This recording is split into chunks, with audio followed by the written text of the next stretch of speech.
Hello, नमस्कार, वन्नकम, सत श्री अकाल। आप सभी का स्वागत है फिर से आपके अपने ही चैनल मैग्नेट ब्रेन्स में। मेरा नाम है सत्यम शर्मा और हम पढ़ रहे हैं क्लास 11th की फिजिक्स का चैप्टर थर्मोडायनेमिक्स। ये लेक्चर आपका इस चैप्टर का लास्ट लेक्चर है। लास्ट लेक्चर मतलब इससे पहले भी लास्ट ही था बाबा। हाँ, वो कंसेप्ट का लास्ट लेक्चर था और ये एनसीईआरटी न्यूमेरिकल का लेक्चर होने वाला है जिसमें हम आपके एनसीईआरटी के सारे क्वेश्चंस को सॉल्व करा देंगे एक्सरसाइज के। ठीक है, चलिए तो पहले क्वेश्चन से स्टार्ट करते हैं। पहला क्वेश्चन है, a geyser heats water flowing at a rate of 3 litres per minute. ठीक है, क्वेश्चन देखेंगे, जो वो बोलेगा बस वैसा ही वैसा करते जाएंगे और कुछ भी नहीं, अपना दिमाग ज्यादा नहीं लगाएंगे। A geyser heats water flowing at the rate of 3 litres per minute. तो आपको मास फ्लो रेट दिया हुआ है।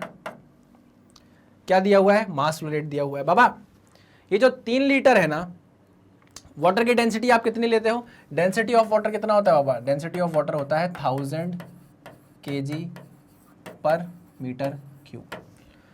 ठीक है ना? तो जो लीटर में वैल्यू आती है 1 लीटर, वही आपका 1 kg के बराबर आता है वाटर के केस में, क्योंकि वाटर की डेंसिटी जो है, ठीक है, वो 1000 kg पर मीटर क्यूब होती है। ठीक है, तो हम यहाँ पर 3 लीटर की जगह क्या लिख लेते हैं भाई?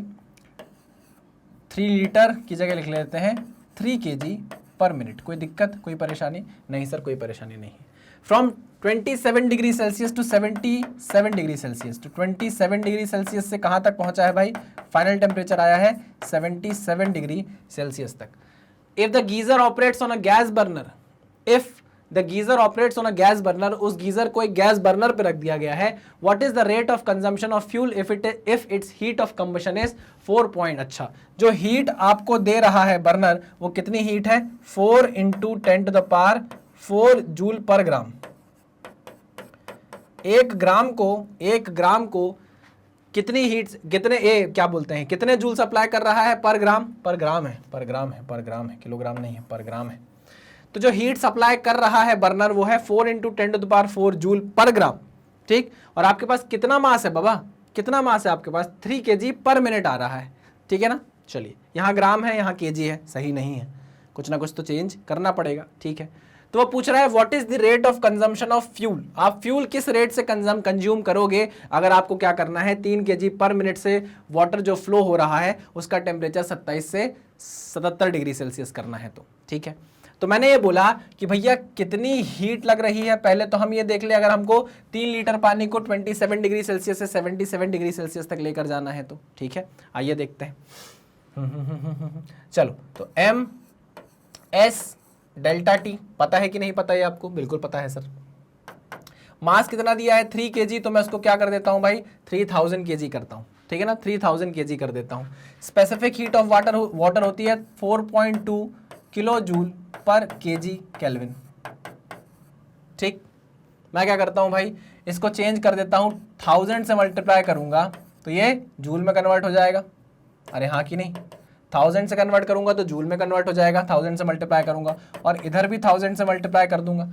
ठीक है ना? तो केजी किस में चेंज हो जाएगा? ग्राम में चेंज हो जाएगा। चलिए, तो हम यहां से 1000 को काट देते हैं, तो ये हो जाएगा 4.2 जूल पर ग्राम केल्विन। टेम्परेचर डिफरेंस कितना है? 77 - 27 का। कोई दिक्कत, कोई परेशानी नहीं सर? तो कितना हो गया? 37, 47, 57, 67, 77, 50 डिग्री सेल्सियस का। ठीक है, तो ये कितना आ जाएगा? 3000 × 4.2 × 50 डिग्री सेल्सियस। ठीक, सॉल्व करता हूँ। 3000 × 4.2 × 50। ठीक है, तो ये आ जाएगा कितना? Q आपका आ गया 630,000 जूल। ठीक है, कितना आ गया? अच्छा, इसकी यूनिट क्या थी? इसकी यूनिट थी ग्राम पर मिनट। ध्यान से देखना, इसकी यूनिट थी ग्राम पर मिनट। ठीक है ना? मल्टीप्लाइड बाय जूल पर ग्राम केल्विन। इधर भी टेम्परेचर डिफरेंस जो डिग्री सेल्सियस में है वही केल्विन में भी होगा। तो केल्विन से केल्विन कट गया, ग्राम से ग्राम कट गया, तो ये वैल्यू किस में आ जाएगी? जूल पर मिनट में आ जाएगी। कोई प्रॉब्लम है क्या आपको इससे? नहीं सर, कोई भी प्रॉब्लम नहीं है। तो आप इतनी हीट, इतने जूल एनर्जी पर मिनट सप्लाई कर रहे हो। अगर आपको अपने फ्लोइंग वाटर का इतने केजी या इतने लीटर फ्लोइंग वाटर का टेम्परेचर 27 से 77 डिग्री सेल्सियस अगर चेंज कराना है तो, ठीक है ना, पर मिनट। चलो, अब उसने बोला कि भाई आपने टोटल कितनी एनर्जी सप्लाई की है? आपने टोटल कितनी एनर्जी सप्लाई की है? 4 × 10⁴ जूल पर ग्राम। तो पूछ रहा है कि बताओ रेट ऑफ कंजम्पशन क्या होगा। तो हम रेट ऑफ कंजम्पशन निकालते हैं। Rate of consumption of fuel, rate of consumption of fuel, rate of consumption of fuel. अब देखो rate of consumption of fuel जो होगा तो फ्यूल का कुछ मास होगा जो टाइम के साथ बदलेगा, उसी को तो हम कंजम्पशन बोलेंगे। फ्यूल जलता जाएगा तो फ्यूल का मास टाइम के साथ चेंज होता जाएगा, क्योंकि फ्यूल जलता गया। तो यहां पर हमारी यूनिट किस में आनी चाहिए, यूनिट आनी चाहिए ग्राम पर मिनट में, है ना। ठीक है, अब आप ध्यान से देखो, एक यूनिट है आपके पास जूल पर मिनट, एक यूनिट है आपके पास जूल पर मिनट, एक यूनिट है आपके पास जूल पर ग्राम। अगर आप इस यूनिट को इस यूनिट से डिवाइड कर दोगे तो क्या ग्राम पर मिनट नहीं आ जाएगा। देखो इसलिए मैं बोलता हूं यूनिट भी बहुत इंपॉर्टेंट होती है। क्वेश्चन आप सॉल्व कर सकते हो, आपको पता है कि rate of consumption of fuel जो आएगा, rate of consumption of fuel जो आपको निकालना है उसकी यूनिट ग्राम पर मिनट में आनी चाहिए, है ना। हाँ सर बिल्कुल आनी चाहिए। इज इक्वल्स टू, मैंने आपको बोला अगर आप इसको इससे डिवाइड कर दोगे तो यूनिट देखो क्या होगा, जूल से जूल कट जाएगा, ग्राम पर मिनट आ जाएगी वैल्यू, हाँ कि ना। हाँ सर, तो चलो इसको डिवाइड करते हैं। 630 इंटू 30 और नीचे 4 into 10 to the power 4, 4 into 10 to the power 4। ठीक है ना, ऊपर यूनिट है कितनी, जूल पर मिनट, और नीचे यूनिट कितनी है भाई, जूल पर ग्राम। ठीक है, आओ इसको सॉल्व करते हैं। Divided by 4 into 10 to the power 4, तो वैल्यू आ गई कितनी, 15.75 ग्राम पर मिनट, ग्राम पर मिनट। वैसे तो सेकंड में भी इसको निकाल सकते हैं ग्राम पर सेकंड, लेकिन मैंने मिनट में सॉल्व इसको कर दिया है। 15.75 ग्राम पर मिनट, ये आपका क्वेश्चन सॉल्व हो गया है। कुछ नहीं करना है भैया, आपको टेम्परेचर चेंज करना है तो उस टेम्परेचर को चेंज करने के लिए आपको कितनी हीट देनी पड़ेगी पर मिनट, आपने वो निकाल लिया। टोटल आपने कितनी दी है हीट पर ग्राम, आपके पास वो था, आपने डिवाइड कर दिया, आंसर आ गया। ठीक है, चलिए इसको नोट डाउन करिए, आगे बढ़ते हैं नेक्स्ट क्वेश्चन पे। क्लियर कर दूं, हाँ सर कर दो। नेक्स्ट क्वेश्चन आ जाओ। Next question is what amount of heat must be supplied to this amount of this kg of nitrogen at room temperature to raise its temperature by 45 degree Celsius at constant pressure। देखो temperature change कितना होना चाहिए, 45 degree Celsius, और देखो एक काम की बात, कांस्टेंट प्रेशर पे होना चाहिए। ठीक है, तो प्रेशर है कांस्टेंट, टेम्परेचर नहीं, प्रेशर है कांस्टेंट। चलो here pressure is constant and change in temperature is 45 degree Celsius. ठीक है, चलिए आपको बोल रहे हैं कि मास आपको दे दिया, what amount of heat supplied, तो चलो मास दे दिया हुआ है आपको। ठीक है, 2 into 10 to the power -2 kg। ठीक है भाई, कोई दिक्कत नहीं है। और बाकी चीज़ें आपको दे दी है, आपको उसका मॉलिक्यूलर मास दे दिया है, कितना है नाइट्रोजन का मॉलिक्यूलर मास, कैपिटल M कितना हुआ है भाई 28। और आपको क्या दिया हुआ है, आपको यूनिवर्सल गैस कांस्टेंट दिया हुआ है 8.3 जूल पर मोल केल्विन, पर मोल केल्विन। ठीक है, चलिए अब ध्यान से सुनिएगा। देखिए आपको पता है कि नंबर ऑफ मोल्स का फॉर्मूला क्या होता है, small m upon capital M, होता है कि नहीं होता, बिल्कुल होता है सर। ठीक, चलिए हमको अगर नंबर ऑफ मोल्स निकालना है तो हमारे पास स्मॉल m की वैल्यू है कितनी है, 2 into 10 to the power -2 kg divided by हमारे पास m की वैल्यू कितनी है 28 है। ठीक है ना, तो ये वैल्यू कितनी आ जाएगी, 2 into 10 to the power -2 divide by 28 is, चलो वैल्यू आ जाएगी आपकी 7.142 इंटू 10 टू द पावर -4। ठीक है ना, नंबर ऑफ मोल्स। चलो आगे देखते हैं, आगे देखते हैं। अच्छा ये केजी में है, ये केजी में है, इसको अगर हम ग्राम में चेंज कर दें तो 10 टू द पावर 3 से मल्टीप्लाई कर देंगे तो 0.7142 आ जाएगा, 0.7142 आ जाएगा। ठीक है ना, कोई दिक्कत नहीं है। चलिए भाई आप समझ गए कि आपने क्या किया है, आपने डिवाइड किया हुआ है अपने इस मास को, उसको ग्राम में चेंज कर दिया है। इसको ग्राम में चेंज कर लो भाई 10 टू द पावर 3 से मल्टीप्लाई करके, फिर उसको डिवाइड कर दो इस मॉलिक्यूलर मास से। ठीक है, तो आपकी वैल्यू कितनी आ जाएगी 0.714। सही आई है कि नहीं आई है भाई, हाँ सर बिल्कुल सही आई है, क्यों गलत आएगी सर। चलो आगे बढ़ते हैं। अब हमको क्या फाइंड आउट करना है भाई कि कितना आपने उसको हीट सप्लाई की होगी, तो हमको heat supplied at constant pressure पता करना है। उसका फॉर्मूला क्या होता है, NSP delta T, NSP delta T. तो हमारे पास नंबर ऑफ मोल्स है कि नहीं है, हमारे पास SP नहीं है, अभी SP नहीं है, डेल्टा T है 45 डिग्री सेल्सियस। SP निकाल लें, आओ सर बिल्कुल निकाल लो SP। तो देखो N2 जो है वो एक डायटोमिक गैस है, क्या है, डायटोमिक गैस है। इसका गामा कितना होना चाहिए, 1.4 होना चाहिए, ठीक है ना, डायटोमिक गैस है, ऐसा मैं मान रहा हूँ कि इसका गामा 1.4 होना चाहिए।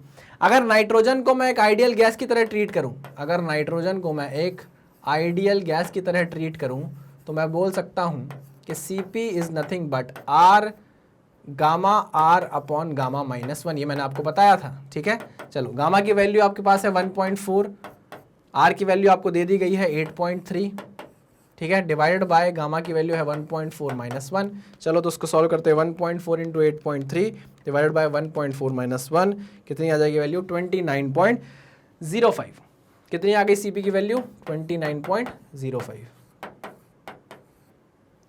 Cp नहीं, SP, ठीक है, सॉरी इसको SP बोलता हूँ, है ना, ठीक है। ये यूनिट आ जाएगी हमारी SP की कितनी, जूल पर ग्राम टू केल्विन, ठीक है। चलो जूल पर मोल केल्विन, सॉरी जूल पर मोल केल्विन। चलो आ गई वैल्यू।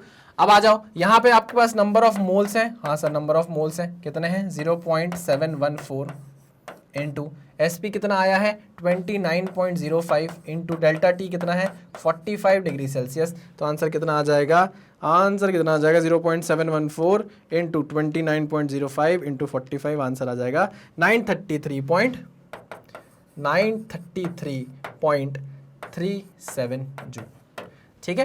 क्लियर है, क्या किया हमने पहले देखा कि भाई हमारे पास मास प्रोवाइडेड था केजी में, हमारे पास मॉलिक्यूलर मास था 28, है ना। हम जानते हैं कि अगर हम हीट सप्लाइड निकालना चाहते हैं कांस्टेंट प्रेशर पे, तो उसका फॉर्मूला ये है। हमारे पास ना इसमें नंबर ऑफ मोल्स है, क्योंकि हमको आर किस में दिया हुआ है, पर मोल में दिया हुआ है, तो हम नंबर ऑफ मोल्स यहाँ रखेंगे, ठीक है ना। अगर ये पर केजी में दिया होता तो फिर मैं यहाँ एम की वैल्यू रखता, ठीक है, एम रख देता यहाँ पर, ठीक। यूनिट बैलेंस करने वाला काम है और कुछ नहीं है। तो हमने बोला भाई लो नंबर ऑफ मोल्स निकाल लिया हमने, ठीक है। उसके बाद हमने उसको यहाँ पुट किया, SP की वैल्यू हमने कैसे निकाली, गामा R अपॉन गामा -1 से वैल्यू पुट करी, डेल्टा T हमारे पास था, आंसर आपके सामने है, नोट डाउन कीजिए, फिर आगे बढ़ते हैं। चलिए आगे बढ़े, बहुत बढ़िया, क्लियर। नेक्स्ट इज व्हाट, हाँ अच्छा ये चीज़ें हैं, ये चीज़ें मैं आपको अगर बोलकर भी बताऊंगा तो आपको आई थिंक समझ में आएगा, बहुत बेसिक सी चीज़ है। पहला क्वेश्चन है, two bodies at different temperatures T1 and T2 if brought in thermal contact do not necessary settle to mean temperature at T1 + T2/2। मतलब बोला है कि एक ये बॉडी है, एक ये बॉडी है, एक ये बॉडी है T1 टेम्परेचर पे, ये बॉडी है T2 टेम्परेचर पे। अगर मैं इनको ऐसे जोड़ कर रख दूं तो इनकी में हीट एक्सचेंज होगा और जो फाइनल टेम्परेचर होगा वो T1 + T2/2 हमेशा नहीं होगा। ऐसा क्यों, देखो एक बॉडी है, एक बॉडी है, ठीक है, आपके पास एक बॉडी है, इसका मास है m1, स्पेसिफिक हीट है S1, इनिशियल टेम्परेचर है T1। ये दूसरी बॉडी है, ठीक, इसका मास है m2, स्पेसिफिक हीट है S2 और टेम्परेचर है T2, है ना। मैं बोलता हूँ कि भाई T1 टेम्परेचर अगर मान लो बड़ा है T2 से, तो जब आप इसको कॉन्टैक्ट में रखोगे तो T1 का टेम्परेचर डाउन होगा, T2 का टेम्परेचर बढ़ेगा और ये किसी एक फाइनल टेम्परेचर तक पहुंचेंगे, हाँ कि ना, हाँ सर, किसी फाइनल टेम्परेचर तक पहुंचेंगे। तो मैंने बोला कि मान लो भाई पहली बॉडी ठंडी होगी क्योंकि उसका टेम्परेचर गिरेगा, तो क्या करेगी, पहली बॉडी हीट रिजेक्ट करेगी, किसको देगी, इसको देगी, ठीक है ना, और ये इस हीट को एब्जॉर्ब करेगी और अपना टेम्परेचर को बढ़ा लेगी। यही होगा कि नहीं होगा, बिल्कुल यही होगा सर।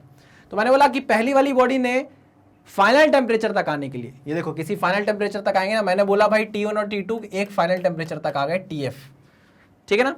तो मैंने बोला भाई जब फाइनल टेम्परेचर तक आई पहली बॉडी तो उसने कितनी हीट रिलीज की होगी, तो मैंने बोला भाई वो होगी m1 S1 T1 - TF, ना T1 बड़ा है क्योंकि इतनी हीट रिलीज की होगी, बिल्कुल सही है। अच्छा इतनी ही हीट किसने एब्जॉर्ब की होगी भाई, इतनी ही हीट किसने एब्जॉर्ब की होगी, यही हीट एब्जॉर्ब की होगी किसने, Q2 ने, मतलब सेकंड बॉडी ने। अरे बाबा तभी तो उसका टेम्परेचर बढ़ा होगा जब उसने इतनी हीट एब्जॉर्ब की होगी। तो हाँ सर बिल्कुल सही कह रहे हो आप, यही हीट एब्जॉर्ब की होगी हमारी सेकंड बॉडी ने, ठीक है। अच्छा सेकंड बॉडी ने जो हीट एब्जॉर्ब की उसको आप लिख सकते हो m2 S2 into TF - T2 लिख सकते हो कि नहीं। इसका टेम्परेचर T2 था, ये बढ़ेगा TF तक जाएगा, ठीक है ना। Q1 Q2 बराबर होने वाले हैं, Q1 Q2 क्या होने वाले हैं, बराबर होने वाले हैं। चलो इनको बराबर रखता हूँ, तो देखो m1 S1 into T1 - TF is equals to m2 S2 into TF - T2। है ना, बहुत बेसिक सी चीज है। देखो अगर M1S1 M2S2 के बराबर हो जाए, इफ अगर if M1S1 is equal to M2S2, तो ये इससे कट जाएगा, पूरा कट जाएगा कि नहीं कट जाएगा, हाँ सर कट जाएगा। तो बचेगा क्या, T1 minus TF is equal to TF minus T2।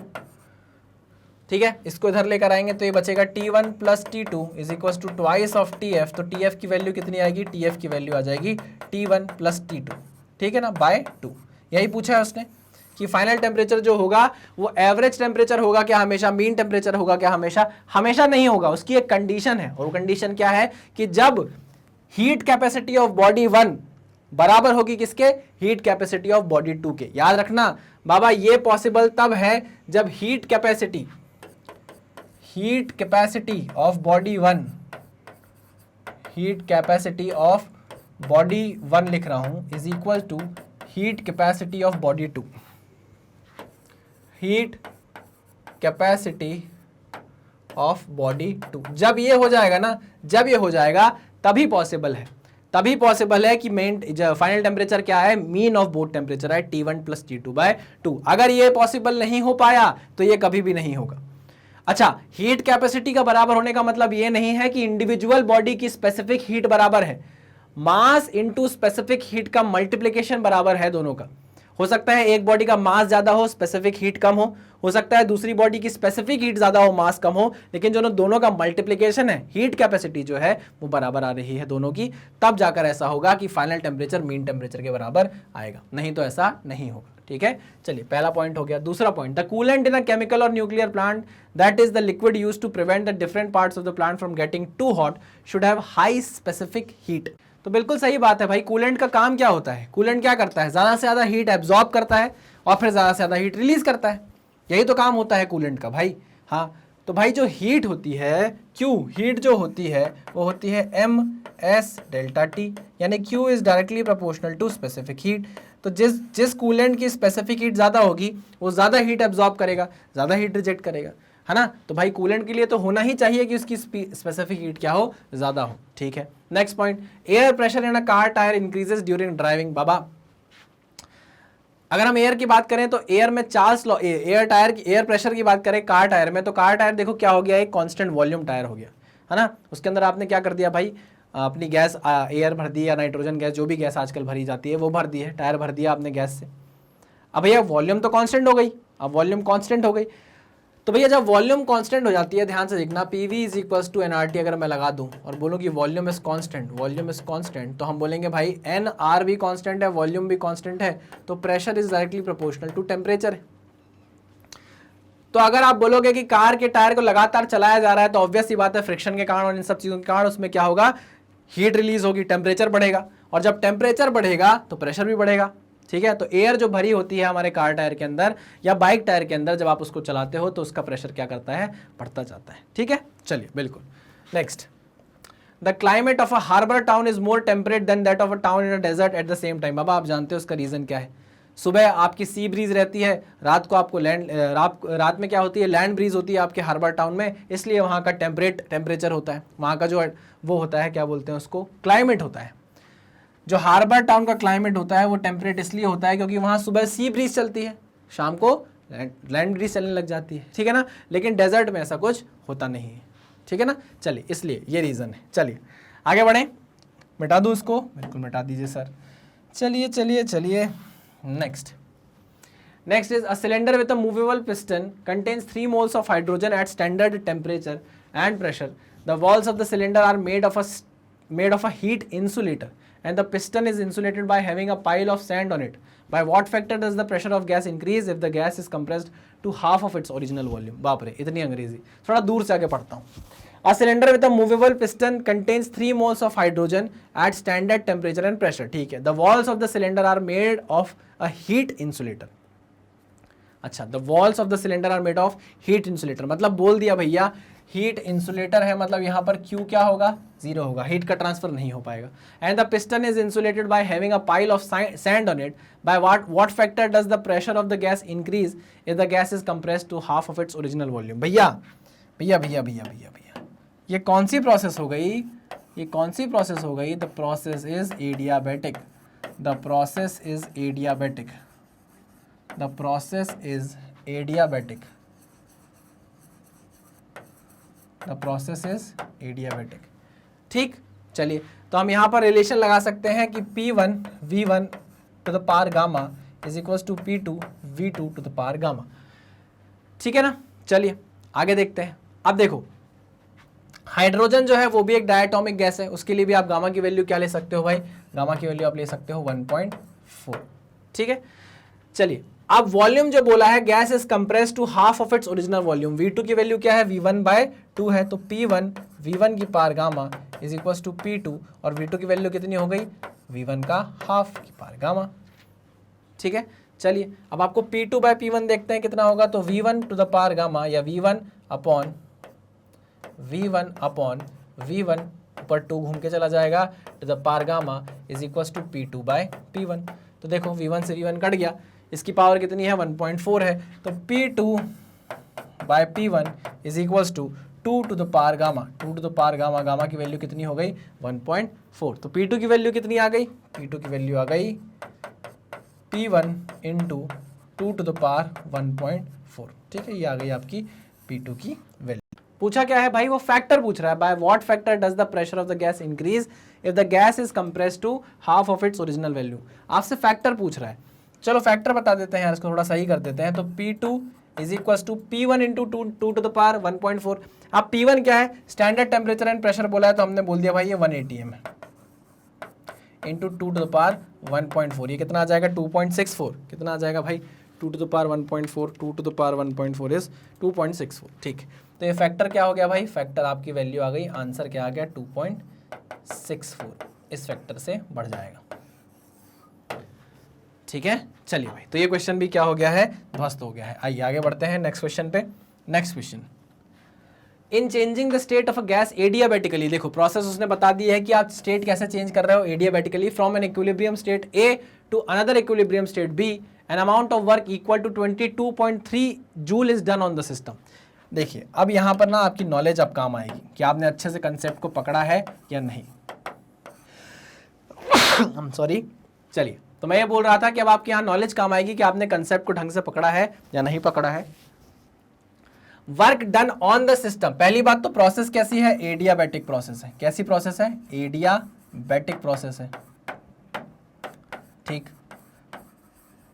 ये कहां से कहां दी है आपको? From A to B, state A से बी। तो मान लो अगर ये स्टेट ए है ना, कोई डायग्राम बना देता हूं मैं, चलो अच्छे से समझने के लिए। मान लो ये डायग्राम है ना हमारा, तो ए से बी जाने के लिए आपको ये एडियाबैटिक प्रोसेस दी गई है। ठीक है ना, चलो ए से बी चले गए आप, स्टेट ए से स्टेट बी चले गए आप। ठीक है ना, इस प्रोसेस में आपको कितना वर्क डन करना पड़ा सिस्टम पे? तो आप देखो work done on the system कितना पड़ा? 22.3। Work done on the system कितना हुआ? -22.3 जूल। ये माइनस क्यों हुआ है? क्योंकि ये work done on the system है, इसलिए मैंने क्या लगाया है? माइनस लगाया है। ठीक है ना, if gas is taken from state A to B via process in which net heat absorbed by the system is 9.35। Okay okay okay, अब उसने बोला कि भाई स्टेट ए से स्टेट बी अब आप जा रहे हो, लेकिन आप किसी और पाथ से होते हुए जा रहे हो। मान लो अब आपका पाथ कुछ ऐसा है, इस पाथ से आप होते हुए जा रहे हो। ठीक, एक सेकेंड, हाँ इस पाथ से होते हुए आप जा रहे हो। अब इस पाथ में क्या हो रहा है? Heat absorb by the system कितनी है? यही लिख देता हूं, heat absorb by the system है। अब एब्जॉर्ब की गई है तो पॉजिटिव होगी, प्लस 9.35 कैलोरी है, तो 9.35 इंटू 4.19 कितना आ गया भाई?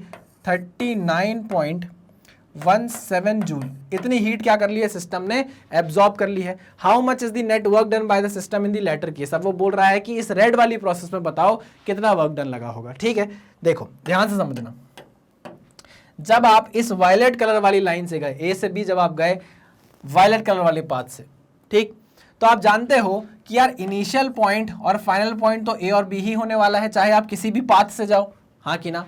हाँ, ए से बी वाला जो पाथ है वो एडियाबैटिक प्रोसेस है।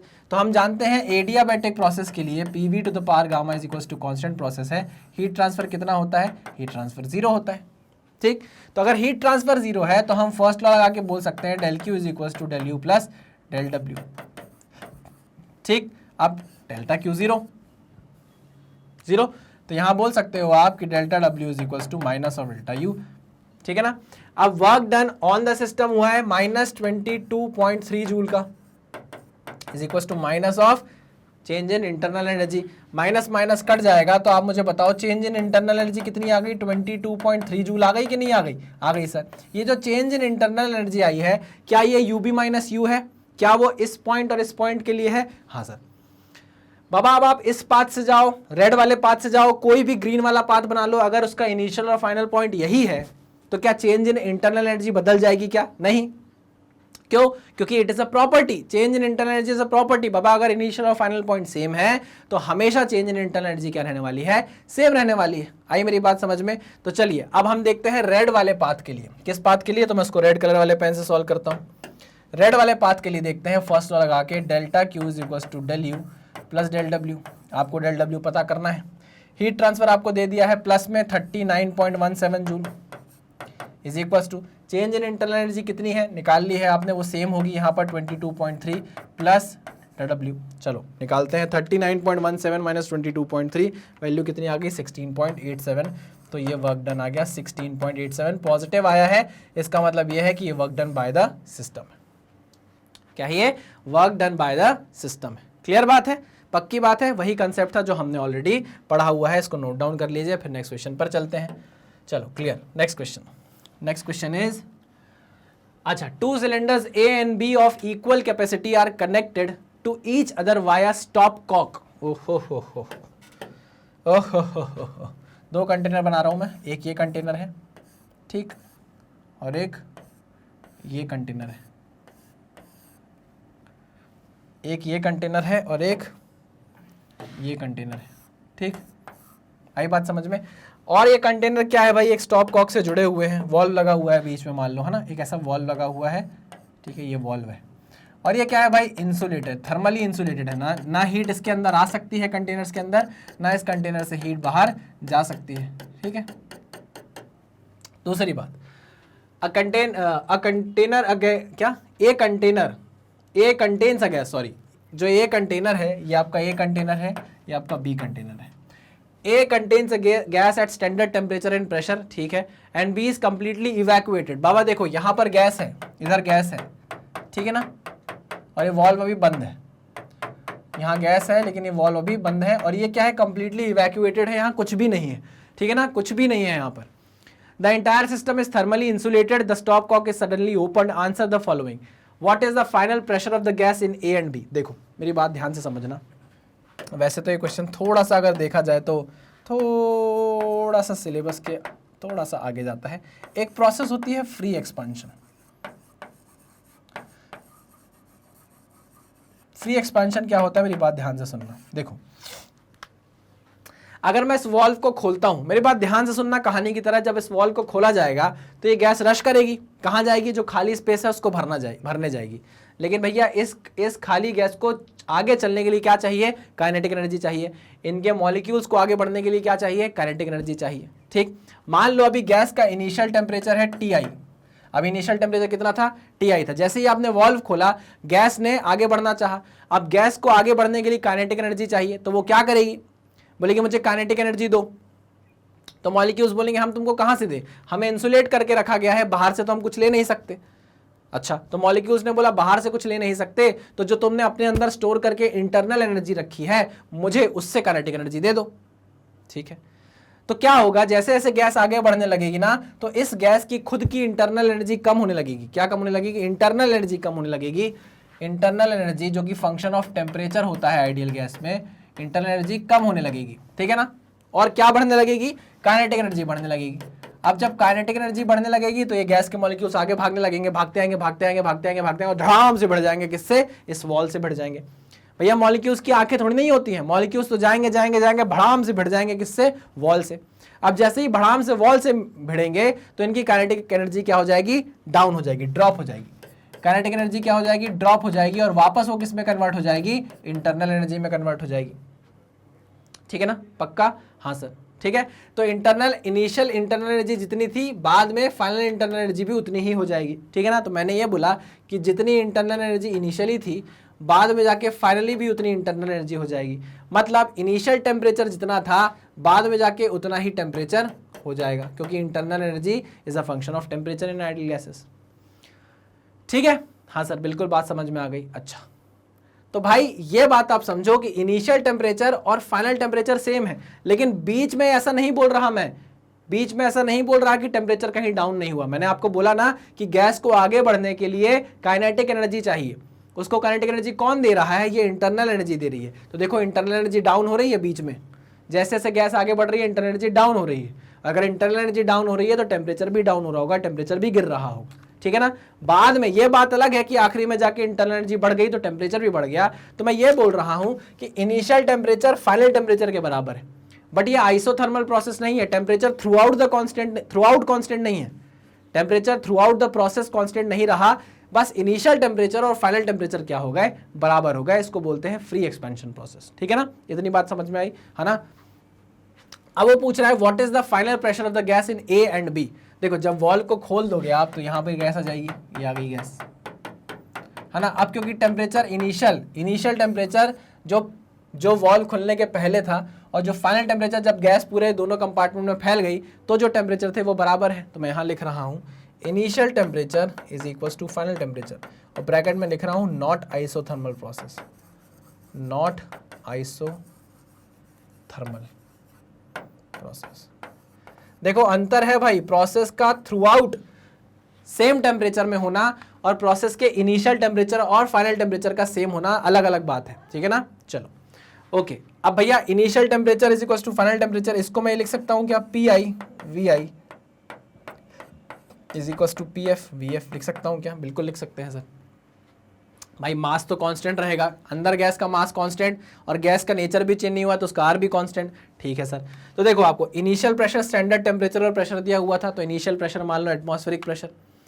ठीक, चलो 2 सिलेंडर इक्वल कैपेसिटी है, तो अगर इसका वॉल्यूम V है तो इसका वॉल्यूम भी V होगा, अगर इसका वॉल्यूम V है तो इसका भी V होगा। ठीक है ना, तो हम बोलेंगे इनिशियल प्रेशर इज 1 atm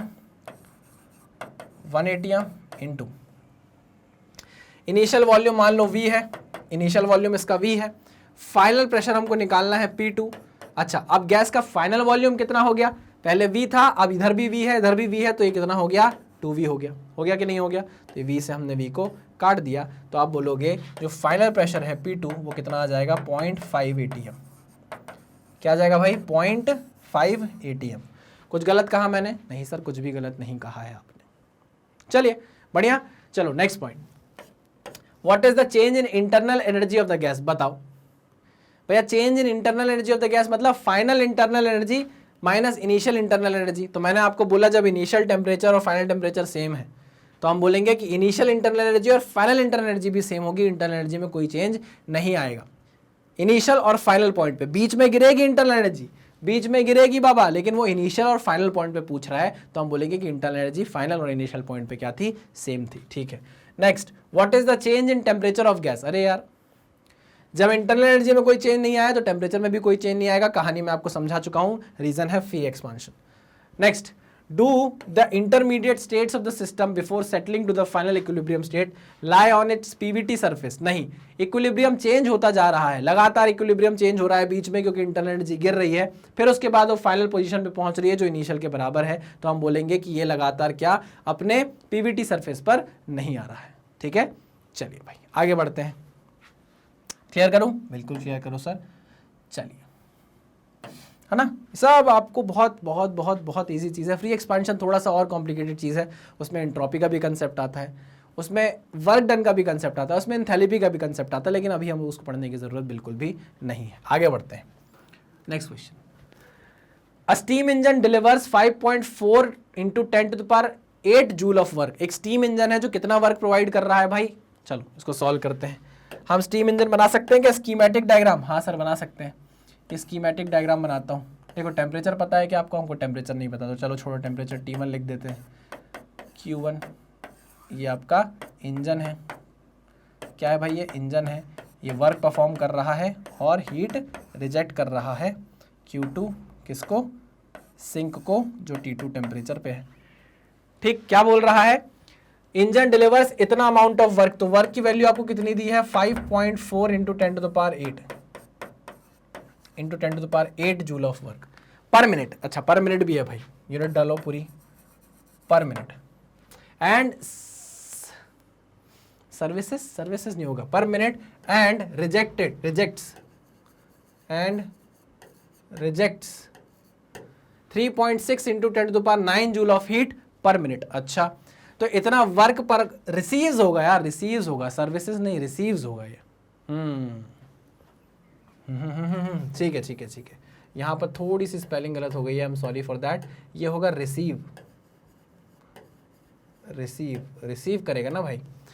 चलो रिसीव कितनी कर रहा है भाई, वो कर रहा है 3.6 इंटू 10⁹ जूल। मेरी बात समझे कि नहीं समझे भाई, ये इंजन इतनी हीट ले रहा है और उससे इतना वर्क प्रोड्यूस करके आपको दे रहा है पर मिनट, ठीक है ना। चलो अब वो पूछ रहा है what is the efficiency of the engine, how much heat is wasted per minute. भैया अगर आपने ये निकाल लिया तो ये हाउ मच हीट वेस्टेड आ जाएगा, और अगर आपको निकालना है कि इफिशिएंसी कितनी है, तो इफिशिएंसी के लिए चाहिए आपको नेटवर्क अपॉन हीट सप्लाइड। चाहिए कि नहीं चाहिए, बिल्कुल चाहिए। नेटवर्क कितना है 5.4 इंटू 10⁸ जूल पर मिनट, ठीक है, डिवाइडेड बाय 3.6 इंटू 10⁹ जूल पर मिनट। ये हो गया 5.4 इंटू 10⁸ डिवाइड बाय 3.6 इंटू 10⁹ 0.15। कितनी आ गई इफिशिएंसी की वैल्यू 0.15।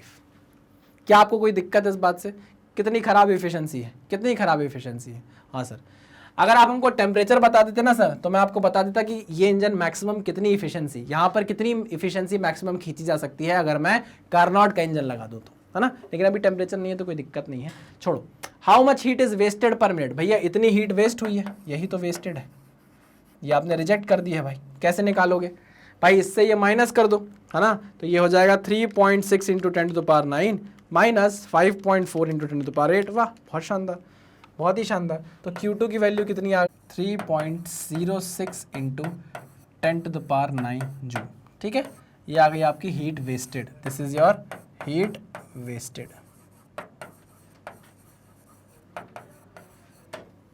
ठीक है। चलो वेरी गुड, आगे बढ़े, बिल्कुल आगे बढ़ो। इसको क्लियर कर दूं, बिल्कुल क्लियर कर दिए सर, ये हो गया क्लियर। आओ next question. Next question is an electric heater supplies heat to a system at a rate of 100 watt if system performs work at rate of 75 joules per second, यानी कि ये भी watt, at what rate is the internal energy increasing। यार first law of thermodynamics लगा दो, इसमें तो कुछ भी नहीं करना। चलो तो बोला गया भाई steam supplies heat, the an electric heater supplies heat to a system, system को हीट सप्लाई कर रहा है, मतलब सिस्टम की हीट बढ़ रही है, मतलब ये पॉजिटिव हो जाएगा। 100 watt is equals to change in internal energy निकालना है। और बोला है if system performs work done by the system है कितना 75 जूल पर सेकेंड, यानी कि 75 watt। ये 100 watt है, ये 75 watt है, तो चेंज इन इंटरनल एनर्जी कितनी आ गई 25 watt। मेरे ख्याल से तो इसमें कुछ भी नहीं था। चलिए आगे बढ़ते हैं नेक्स्ट क्वेश्चन पे। क्लियर। नेक्स्ट क्वेश्चन इज, ओहो, a thermodynamic system is taken from an original state to an intermediate state, by the linear process. Its volume is then reduced to the original volume from E to F, by an isobaric process. Calculate the total work done by the gas from D to E to F. अच्छा, D to E to F। तो भैया वो बोल रहा है कि बताओ इस साइकिल में आपने कितना वर्क किया। तो भैया इस साइकिल में आपने जितना वर्क किया होगा वो एरिया अंडर द कर्व से आ जाएगा, ठीक है ना। ये एरिया आपको क्या दे देगा, वर्क दे देगा। क्या दे देगा, वर्क दे देगा, ठीक है। इतना तो हमको पता है कि अगर इस ट्राइंगल का एरिया निकाल लिया जाए, सॉल्यूशन में आपके सामने देता हूं कि एरिया ऑफ ट्राइंगल DEF या DFE, area of triangle DFE is nothing but net work done by the cycle, and the cycle net work done during the cycle,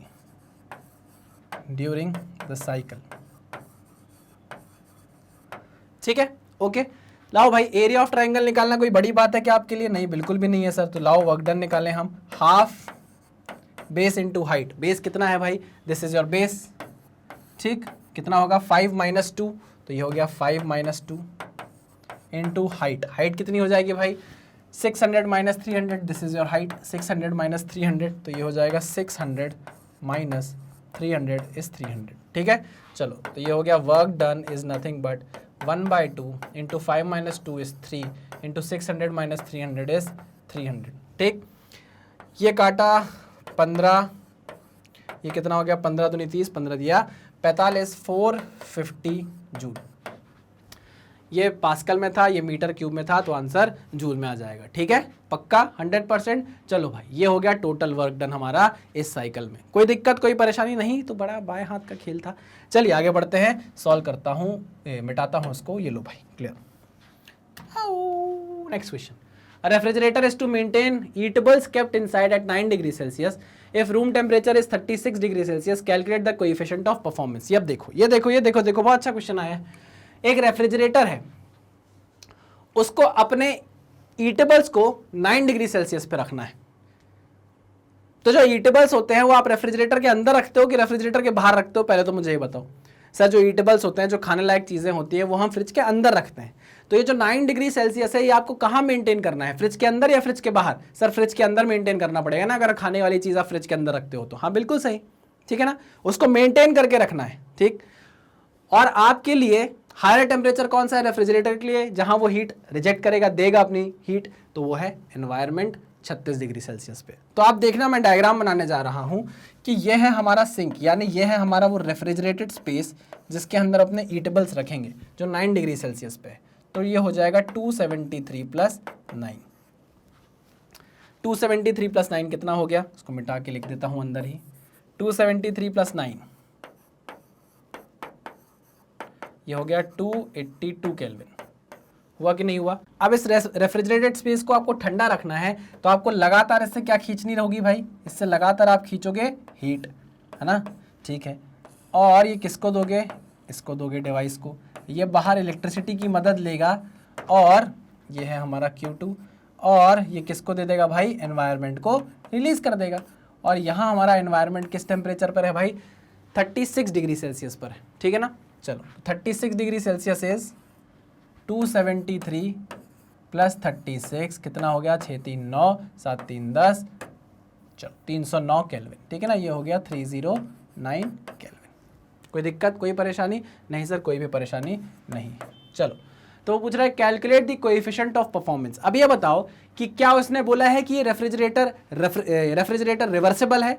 अगर बोला होता तो मैं ये सब कुछ नहीं देखता, मैं सीधे टेम्परेचर से इसकी COP निकाल देता, है ना। अगर आपने ये क्वेश्चन इस तरीके से सॉल्व किया कि COP of refrigerator is T2 upon T1 minus T2, यानी कि 282 अपॉन 309 माइनस 282 केल्विन, तो ये हो जाएगा एकदम गलत। क्यों? क्योंकि ये फॉर्मूला आप तभी लगा सकते हो जब ये रेफ्रिजरेटर क्या हो, रिवर्सिबल हो। क्या क्वेश्चन में कहीं बोला गया है कि ये रेफ्रिजरेटर रिवर्सिबल है क्या, या फिर ये कार्नोट का रेफ्रिजरेटर है, कुछ ऐसा बोला है? नहीं बोला है, तो ये लगाना एकदम गलत होगा। तो हम क्या लगाएंगे सर फिर? तो फिर हम सर क्या लगाएंगे? यहाँ पे ना हमको हीट दी गई है, ना हमें यहाँ वर्क के बारे में कुछ बताया गया है। अगर हमें बोल देता कि भाई हीट इतनी ली गई है, तो हम बोल देते भाई। हम यहाँ से अगर हमको बोल देता कि रेफ्रिजरेशन इफेक्ट इतना है, तो हम जानते हैं कि कैसे निकाला जाएगा भाई COP, refrigeration effect upon work input, हाँ कि ना। ये तरीका एकदम सही होता। लेकिन सर हम मजबूर हैं, अगर हम ये फॉर्मूला नहीं लगाएंगे तो आंसर निकल कर ही नहीं आएगा, आप ही देखो। मैंने कहा बिल्कुल सही कह रहे हो आप। तब इस केस में आपको क्या करना है, फिर ये मानना है कि ये जो रेफ्रिजरेटर है ये रिवर्सिबल रेफ्रिजरेटर है। क्या मानना है आपको कि ये जो रेफ्रिजरेटर है भाई, ये क्या है, ये रिवर्सिबल रेफ्रिजरेटर है, ठीक है। तो हम ऐसा लिखेंगे और फिर ये वाला फॉर्मूला लगाएंगे, assuming the refrigerator is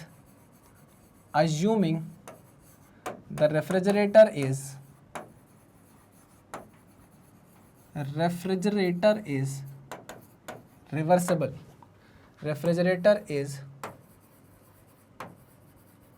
reversible, ठीक है ना। अब जब आपने ये अज्यूम कर लिया, तो फिर आप ये फॉर्मूला लगा सकते हो कि COP of reversible refrigerator is T2 upon T1 minus T2, यानी कि 282 डिवाइडेड बाय 309 माइनस 282, 309 माइनस 282, ठीक है ना। आओ इसको सॉल्व कर लेता हूँ मैं, इसका आंसर फटाक से निकाल लेता हूँ। 282 माइनस 309 कितना आया, -27 to 282 divide by answer is 10.44। तो ये रेफ्रिजरेटर का COP कितना आ गया 10.44। क्लियर, अच्छा खासा COP है, बहुत ज़्यादा COP है ना, मतलब बहुत कम वर्क इनपुट लगेगा और ऐसा काम ये कर देगा। ठीक है, चलिए भाई, तो इसी के साथ ये क्वेश्चन क्या होता है, खत्म होता है, इसको नोट डाउन कर लीजिए, फिर हम आगे। चलिए भाई मिटा दो इसको, मिटाना ही पड़ेगा भाई, हमारा लास्ट क्वेश्चन था। इसी के साथ थर्मोडायनेमिक्स चैप्टर आपका क्या होता है भाई, पूरी तरीके से एंड होता है। थर्मोडायनेमिक्स में एक एक टॉपिक से ज़्यादा मैंने आपको चीज़ें बताई हैं, एक भी ऐसा कंसेप्ट नहीं है जो मैंने मिस किया है या छोड़ा है। आई होप आपको सारी चीज़ें बहुत अच्छे समझ में आई होंगी। आपको बस कुछ क्वेश्चंस की और प्रैक्टिस करनी है और कुछ भी नहीं करना। मुझसे लगातार पूछा जाता है कि भाई क्यों ऐसा है कि मुझसे न्यूमेरिकल नहीं बनते या मुझसे थ्योरी अच्छे से ग्रास्प नहीं होती। वो इसलिए होता है ऑनलाइन लेक्चर्स में कि आप ऑनलाइन लेक्चर्स देखते देखते कुछ और भी कर रहे होते हो, पहला पॉइंट। दूसरा पॉइंट, जब आप थ्योरी लेक्चर देख लेते हो आप उसको रिवाइज नहीं करते, कभी भी देख लिया बस बड़ी मुश्किल से देख लिया, उसके बाद उसको रिवाइज नहीं किया। और चलो अगर रिवाइज कर भी लिया तो आपने न्यूमेरिकल की प्रैक्टिस ही नहीं की, जो मैं आपको रोज़ बोलता हूँ कि करो करो करो करो, ज़रूरी है। ठीक है, चलिए भाई, तो अब आप देख लीजिए कि मैं आपको कुछ बताने वाला हूँ। देखिए, जो बच्चे नए हैं या जो बच्चे नहीं जानते उनके लिए है ये चीज़, और जो जानते हैं वो एक बार फिर देख लें कि आप जो YouTube पे हमारे लेक्चर्स देखते हैं उसे आप दूसरी तरीके से हमारे वेबसाइट पर जाकर भी देख सकते हैं। जो वेबसाइट क्या है, magnetbrains.com। आप देखिए, आपको दिख रही होगी, फिर भी मैं इसको हाईलाइट कर देता हूँ एक बार। देखिए magnetbrains.com, ठीक, आप इसे जाकर लिखेंगे सर्च बार पर, इसको सर्च करेंगे तो ये वेबसाइट खुलेगी। अब इस वेबसाइट पे आप जैसे ही जाएंगे तो आपके देखिए क्लास के ऑप्शन है, 1st, 2nd, 3rd, 4th, 5th, 7th, ये देखो यहाँ तक 12th तक। तो आप जिस भी क्लास में हैं उस क्लास में जाकर आप इसको सिलेक्ट कर लीजिए। जैसे मैं क्लास 11th की अगर बात करूं तो आप क्लास 11th को सिलेक्ट करेंगे। तो जैसे ही आपने क्लास 11th को सिलेक्ट किया तो देखिए क्लास 11th की जो फैकल्टीज़ हैं, जो सब्जेक्ट हैं, सभी के फ्री लेक्चर्स आपको यहाँ पर अवेलेबल है। एक दो नहीं, जितने भी लेक्चर, जितने भी सब्जेक्ट्स हैं आपके क्लास 11th में, क्लास 12th में, जितने भी 1st, 2nd, 3rd, 4th जो भी क्लासेस हैं, सबके फ्री ऑफ कॉस्ट लेक्चर्स आपको वेबसाइट पर अवेलेबल है ना, देख सकते हैं आप। ये देखिए सारे फैकल्टीज़ के, देखिए, और ये हूँ मैं क्लास 11th की फिजिक्स पढ़ाता हुआ मैं, ठीक है ना। तो आप जैसे मानेंगे आपको क्लास 11th की फिजिक्स पढ़ना है, आप जाकर उस पर क्लिक करेंगे। जैसे ही आप उस पर क्लिक करेंगे तो ये देखिए आपके पास लेक्चर्स आ जाएंगे, है ना, उनकी ड्यूरेशन भी आ जाएंगी, टोटल लेक्चर्स भी आ जाएंगे, ठीक है ना। तो आप जो भी लेक्चर देखना चाहते हैं आप उसे सिलेक्ट करेंगे और लेक्चर को स्टार्ट कर लेंगे। जैसे ही आप लेक्चर को स्टार्ट करेंगे, ये देखिए जादू, और ऐसे ही मैं आपको पढ़ाता हुआ वापस दिख जाऊँगा। ये देखिए, ये मैं ही तो हूँ, ऐसे पढ़ाता हुआ मैं आपको दिख जाऊँगा, ठीक है। चलिए, तो ये आपको करना है। अच्छा, एक बात और, जो लोग इस लेक्चर्स को देख रहे हैं प्लीज़ अपना प्यार थोड़ा सा हमें दीजिए, हमें अपना सपोर्ट दीजिए। प्लीज़ लेक्चर को लाइक करिए, चैनल को सब्सक्राइब करिए और दोस्तों को ज़रूर बताइए कि मैग्नेट ब्रेन्स एक ऐसा प्लेटफॉर्म है जो आपको फ्री ऑफ कॉस्ट, एक फ्री ऑफ कॉस्ट बोलूँ तो मतलब ऐसा नहीं कि हम क्वालिटी से कोई कॉम्प्रोमाइज़ कर रहे हैं, क्वालिटी भी आपको टॉप नॉच मिल रही है, बहुत अच्छे तरीके से आपको पढ़ाया जा रहा है। तो आप शेयर करिए और बस फिर मिलते हैं नेक्स्ट लेक्चर में नए सब्जेक्ट के साथ, नए कंसेप्ट के साथ। तब तक सावधान रहिए, सतर्क रहिए, पढ़ते रहिए। Thank you.